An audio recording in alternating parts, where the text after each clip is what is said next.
Solving radical equations. So we've been working a lot this year with just solving equations in general, but today we're going to focus on solving radical equations, meaning solving equations with the square root. So radical equations are equations that contain a variable within a radical. When you use inverse operation to solve equations for non-negative numbers, squaring and taking the square root are inverse operations. When an equation contains a variable within a square root, square both sides of the equation to solve. So this example here, it says power property of equality. This means this specific property is working with solving equations given a radical sign. So in words, you can square both sides of an equation and the resulting equation is still true.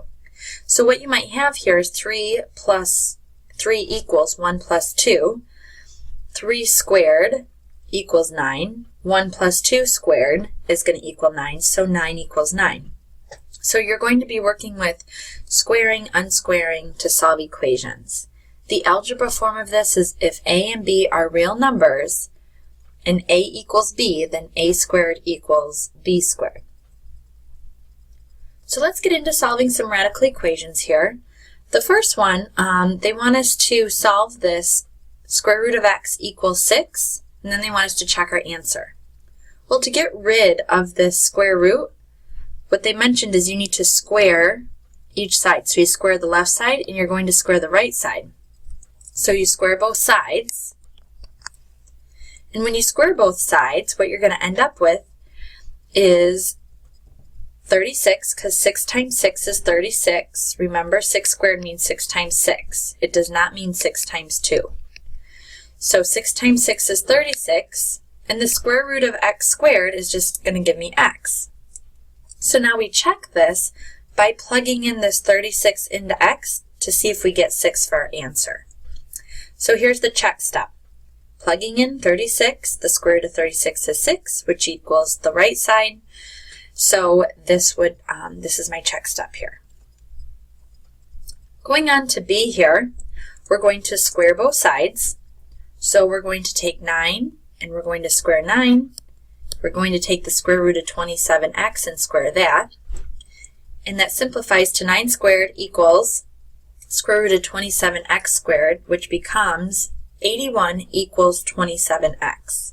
Notice when you square a situation when it's under the radical sign, you're just bringing down the numbers that are underneath the radical sign there. So now we're going to simplify this by dividing 27 to each side to solve for x. And you're going to end up with x equals 3. Now we go about checking. So we're going to plug in 3 for x. So we have 9 equals the square root of 27x. So 9 equals the square root of 27 times 3. 27 times 3 is 81. The square root of 81 does equal 9, which equals the left side. So when we simplify this, it works out so that situation of x equaling 3 is true. Here we have similar situations, but notice each one's a little bit different than the previous examples we just covered. So for a, we have the square root of x minus 2 equals 1. Well, what we want to do is solve for x. We're solving for the radical expressions. So the first thing we need to do is we need to add 2 to each side to get rid of that minus 2. So what you're left with is the square root of x equals 1 plus 2 gives me 3. Then I'm going to square each side, square the left side, square the right side. So what you end up with is x equals 3 squared is 9. And then what you do is you plug in the solution for x. 9 equals x, so the square root of 9 minus 2 does that equal 1? Well, the square root of 9 is 3. 3 minus 2, does that give me 1? Yes. So that is true, so it checks itself out. I'm going to erase this because it shows these steps here as well. And here's our check step. The next one here we have the square root of x plus 7 equals 5. So what we need to do is we need to square both sides. On the left side we'll end up with x plus 7. On the right side 5 squared is going to give me 25. We need to solve for x by subtracting 7 to each side. So 25 minus 7 gives me 18, x equals 18. So I need to check my work by plugging in 18 for x. So we have 18 plus 7 gives me 25. The square root of 25 is 5, so 5 equals 5, and that works out. So it is true when we say x equals 18. For C, we have the square root of 3x plus 7 minus 1 equals 3. The first thing we need to do is we need to add 1 to both sides. So that on the left side you're just left with the square root of 3x plus 7 equals 4. 3 plus 1 is 4. Then you're going to square each side to get rid of the radical sign. You'll bring down that 3x plus 7, and then 4 squared is 16. So we have 3x plus 7 equals 16. Now we have to finish going through the steps of solving for x. So we take the inverse operation of adding 7, we subtract 7 to each side. So we end up with 3x equals 16 minus 7 is 9. Now you divide both sides by 3, and you're going to end up with x equals 3. We then check our work by plugging in 3 for x. So it's going to be the square root of 3 times 3 plus 7, all under the radical sign, minus 1. 3 times 3 is 9, so 9 plus 7 is 16. The square root of 16 is 4. Subtract 1 from that, so we get 3 equals 3, and it works itself out. So x, it is true with x equaling 3 right there. Example 3, we're solving some more equations here. Now, when we're looking at A, we have 2 times the square root of x over 5 equals 4. We want to get rid of this 5 here as the denominator. So what we're going to do is you're going to actually, to get rid of this 5 as the denominator, you're going to multiply both sides by 5. And that cancels out the 5 on the left side. So what you're left with on the left side is 2 times the square root of x equals 4 times 5, which is 20. We still want to get x by itself, so now we're going to divide both sides by 2. So we end up with, actually, we're not going to divide by 2. We're actually going to square it.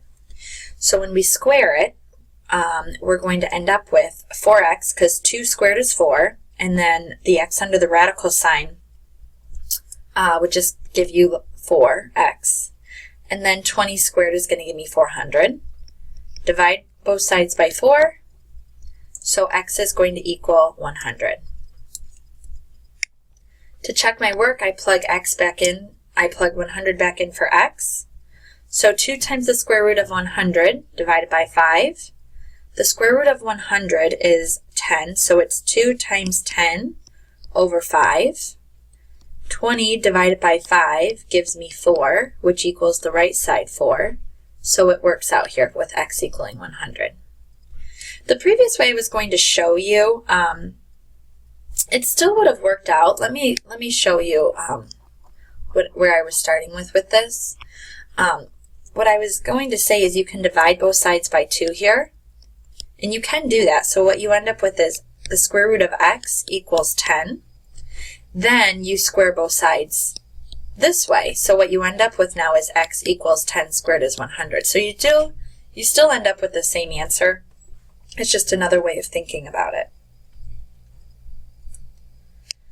Going on now to B, we have the square root of 2x minus 5 minus the square root of 6 equals 0.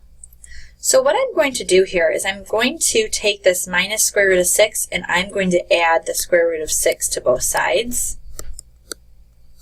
So what I'm left with on the left side is the square root of 2x minus 5 equals the square root of 6. Now I'm going to take the square of both sides.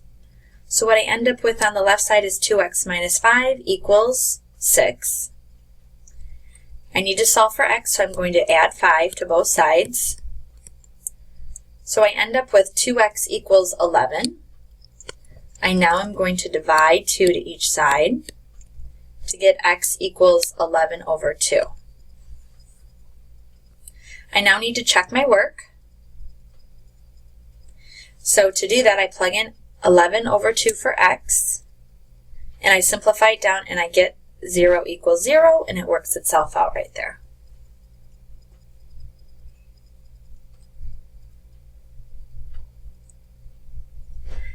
What we're going to do now is solve these equations, and we have 11 plus the square root of 5 equals 6. So the first thing I need to do is subtract 11 to each side. So what I have is the square root of 5x equals negative 5, because 6 minus 11 equals negative 5. Now I'm going to square both sides. So what I end up on the left side is 5x equals negative 5 squared is 25. I now divide 5 to each side. So I end up with now x equals 5. I'm now going to check this by plugging in 5 for x, and you'll notice something here. When I plug in 5 for x, we get square root of 5 times 5, which is the square root of 25. And that breaks down into 5, but then we add 11, as the original equation states. When you add 11 plus 5, you get 16, and that does not equal 6. So for this answer, for A, there is no solution because the answer is extraneous, which means the number is not a solution to the original equation. So it's very important that you check when you're solving with radical expressions, because not all values you solve for x would be a solution, and this example A just showed that to you. Looking at B, we have x equals the square root of negative 3x minus 2. What I'm going to do is I'm going to square each side.